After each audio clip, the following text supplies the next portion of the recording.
Hello guys, in this video what I'm going to share with you is modulation and demodulation in a very easiest way with a simple example which you could easily keep it in your mind. Okay, let's get started. Why I'm drawing a building base? This is an example. Okay, just keep this example in mind and you will be never forget what is modulation and demodulation. You can tell whenever you want to, right?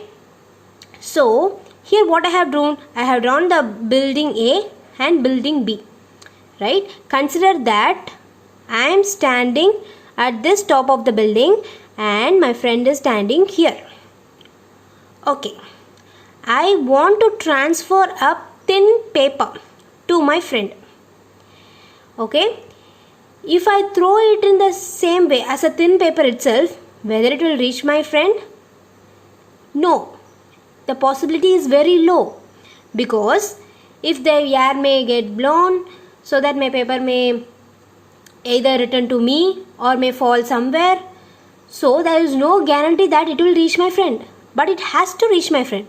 So what I'm doing is I'm picking up a stone and wrapping the paper around the stone, and now what I'm doing, I am throwing at my friend.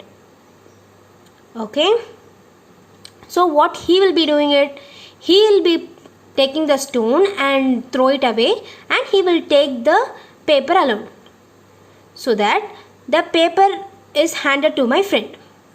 This is modulation and demodulation. Okay, you may think you may not get understand. I'll tell you guys. Okay, so what I'm saying, it is a paper and stone. Let us talk some technical terms, right? We want to transfer a message signal from a source to the destination.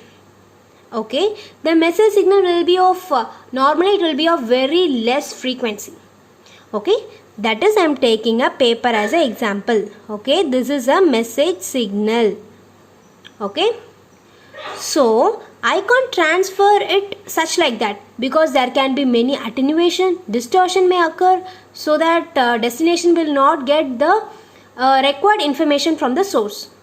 So what we are doing, we are going to add a high frequency carrier signal. I think you may get understand it. I am having a message signal and I cannot just like that transmit it to the destination, because it is a very less frequency. Okay, so that what I am using a carrier signal. That is what high frequency carrier signal, so that it gives the message signal a strength. Okay, so that it will reach, this message signal will reach the destination, right? This is the modulation. Simple, right? Can you correlate with an example what I have told in the starting of the video? Yes. Okay, so what my friend does, he just throw out the stone away and he takes the paper along, because that is what he actually wanted, right? So this is the demodulation. What happens? The carrier signal is thrown away. Only the message signal is extracted from the modulated signal.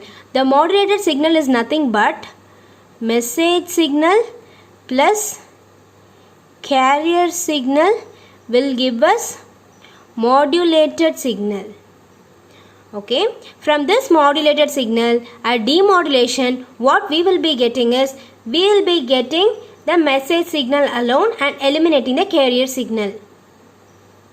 Have you understood? Very easy, right? So let's come out modulation.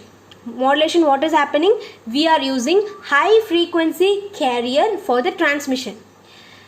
What the message signal is stored in the carrier signal in the form of either amplitude, frequency and phase variations of the carrier. Okay, so message signal plus carrier signal gives us a modulated signal. Then what happens is demodulation. Demodulation, it is a reverse of modulation. Okay, because here we are adding the carrier signal and gives it a modulated signal. In demodulation, from the modulated signal we are extracting only the message signal. Okay, so we will extract the message signal from the modulated signal. I think this is clear to you guys. If you have any doubts, just post it a comment. That's all for the video. Thank you.